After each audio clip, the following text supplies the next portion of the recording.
Indian football ആരാധകരെ ഒന്നടങ്കം ആവേശത്തിലാക്കിയ വാർത്തയാണ് ഇന്നലെ കേരളത്തിൽ നിന്നും പുറത്തു വന്നത്. കേരളത്തിന്റെ കായിക മന്ത്രി വി അബ്ദുറഹ്മാൻ ലോക ചാമ്പ്യന്മാരായ മെസ്സിയും അർജന്റീനയും കേരളത്തിൽ പന്ത് തട്ടും എന്ന് സ്ഥിരീകരിച്ചതോടെ ഓരോ ഫുട്ബോൾ പ്രേമികളും ആ ഒരു നിമിഷത്തിന് വേണ്ടി കാത്തിരിക്കുകയാണ്. ഒരു ഫുട്ബോൾ ആരാധകനെ സംബന്ധിച്ചിടത്തോളം ഇതിൽ പരം സന്തോഷമുണ്ടാക്കുന്ന വാർത്ത വരാനില്ല. 100 കോടിയാണ് ഏകദേശം ഇതിനു വേണ്ടി കണക്കാക്കപ്പെടുന്ന തുക. എന്നാൽ മെസ്സി അടക്കമുള്ള അർജന്റീന ടീം കേരളത്തിൽ വരുന്ന വാർത്ത അത്ര ആവേശത്തിലല്ല പ്രൊഫഷണലുകളായ ചില ആളുകൾ എടുക്കുന്നത്. വൈകാരികതയും ആവേശവും മാറ്റിവെച്ച് അവരുടെ വാക്കുകൾക്ക് കാതോർത്താൽ ഇന്ത്യൻ ഫുട്ബോൾ താരമായ ആഷിഖ് കുർണിയൻ കേരളത്തിന്റെ കായിക മേഖല നേരിടുന്ന പ്രതിസന്ധിയെക്കുറിച്ച് ചോദ്യമുയർത്തുകയാണ്. മെസ്സി വരും, എല്ലാം ശരിയാകുമെന്ന അടിക്കുറപ്പോടെ കേരളത്തിലെ കായിക രംഗത്തിന്റെ ദുരവസ്ഥയുമായി ബന്ധപ്പെട്ട വിഷയങ്ങൾ ആഷിഖിന്റെ ഇൻസ്റ്റഗ്രാം സ്റ്റോറിയിലൂടെ അദ്ദേഹം പങ്കുവെക്കുന്നു. കോമൺവെൽത്ത് ഗെയിംസിലും ഏഷ്യൻ ഗെയിംസിലും അടക്കം സ്വർണ്ണ മെഡൽ നേടിയവർ അവഗണിക്കപ്പെടുന്നതും സ്കൂൾ ഗെയിംസിൽ പങ്കെടുക്കാൻ കുട്ടികൾക്ക് റെയിൽവേ ടിക്കറ്റ് പോലും ലഭിക്കാത്തതുമായിട്ടുള്ള വാർത്തകളുടെ സ്ക്രീൻഷോട്ടുകൾ ഉൾപ്പെടുത്തിയാണ് ആഷിഖ് തന്റെ ഇൻസ്റ്റഗ്രാം സ്റ്റോറി പങ്കുവെക്കുന്നത്. ഇനി ഇതിന്റെ വിശദാംശത്തിലേക്ക് വന്നാൽ, കായിക താരങ്ങളെ പുറത്താക്കുന്ന കേരളം എന്ന തലക്കെട്ടിൽ കഴിഞ്ഞ വർഷം പ്രസിദ്ധീകരിച്ച ഒരു ലേഖനത്തിൽ സമീർ പിലാക്കൽ സൂചിപ്പിക്കുന്ന ചില കാര്യങ്ങളുണ്ട്.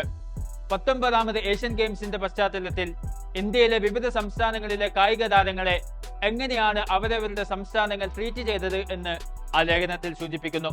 ഇന്ന് മധ്യപ്രദേശും രാജസ്ഥാനും ഒഡീഷയും ഉത്തർപ്രദേശും ഒക്കെ നേടുന്ന മെഡലുകൾ പതിറ്റാണ്ടുകൾക്ക് മുമ്പ് നേടിത്തുടങ്ങിയ കേരളം വർഷങ്ങൾക്ക് ശേഷവും നേടുന്നത് അതേ മെഡലുകളാണ് എന്ന് അദ്ദേഹം ചൂണ്ടിക്കാണിക്കുന്നു. അന്ന് മെഡലുകൾ നേടാത്ത സംസ്ഥാനങ്ങൾ പോലും മെഡൽ വേട്ടയിൽ ഇന്ന് കേരളത്തിനൊപ്പം എത്തി നിൽക്കുന്നു എന്നുകൂടി അതിൽ അടിവരയിടുന്നുണ്ട്. മുൻ ലോക ബാഡ്മിന്റൺ 1ാം നമ്പർ താരമായിട്ടുള്ള HS പ്രണോയ് കേരളത്തെ കുറിച്ച് സൂചിപ്പിക്കുന്ന ചില കാര്യങ്ങളുണ്ട്. അദ്ദേഹം പറയുന്നു, 2023 വേൾഡ് ചാമ്പ്യൻഷിപ്പിൽ കിരീടം നേടിയപ്പോഴും ഇതായിരുന്നു അവസ്ഥ.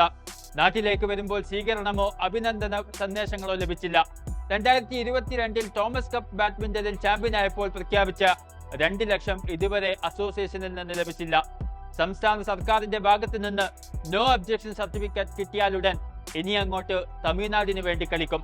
മെച്ചപ്പെട്ട പരിശീലനവും അടിസ്ഥാന സൗകര്യങ്ങളും അവർ വാഗ്ദാനം ചെയ്തിട്ടുണ്ട്. ഒളിമ്പിക്സ് അടക്കമുള്ള വൻ വേദികളിലേക്ക് ലക്ഷ്യം കേന്ദ്രീകരിക്കുമ്പോൾ എനിക്ക് മുമ്പിൽ ഇതല്ലാതെ മറ്റു വഴികളില്ല. ഇങ്ങനെ നിരവധി പരാതികൾ കേരളത്തിലെ കായിക മേഖലയുമായി ബന്ധപ്പെട്ടുകൊണ്ട് കായിക താരങ്ങൾ ഉന്നയിക്കുന്നതായിട്ട് നമുക്ക് കാണാൻ സാധിക്കും. കേരളത്തിലെ കായിക താരങ്ങൾക്ക് അടിസ്ഥാന സൗകര്യം പോലും ഒരുക്കാൻ സന്നദ്ധമാവാത്ത സർക്കാരും സ്പോർട്സ് കമ്മിറ്റികളുമാണ് ലോക ചാമ്പ്യന്മാരെ കൊട്ടിഘോഷിച്ച് കേരളത്തിൽ എത്തിക്കാൻ പോകുന്നത്. ഇനി അർജന്റീന ടീമിന്റെ സന്ദർശനം ഇന്ത്യൻ ഫുട്ബോളിന് എന്തെങ്കിലും നേട്ടമുണ്ടാക്കുമോ എന്ന് ചോദിച്ചാൽ അവിടെയും ചില ഗുരുതരമായ പ്രശ്നങ്ങളുണ്ട്. കഴിഞ്ഞ ഒരു വർഷമായി ഒരു വിജയം പോലും സ്വന്തമാക്കാത്ത ഇന്ത്യൻ ഫുട്ബോളിന്റെ പ്രശ്നം എന്താണ് എന്ന് മനസ്സിലാക്കാൻ പോലും നമ്മുടെ സിസ്റ്റത്തിന് ഇതുവരെ സാധിച്ചിട്ടില്ല.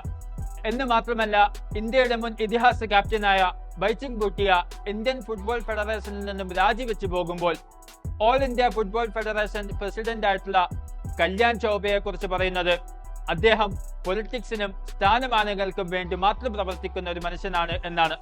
നിങ്ങളുടെ ഫുട്ബോൾ തടവറയിലാണ് എന്ന് പറഞ്ഞിട്ടാണ് മുൻ കോച്ച് സ്റ്റിമാച്ച് ഇന്ത്യ വിട്ടുപോകുന്നത്.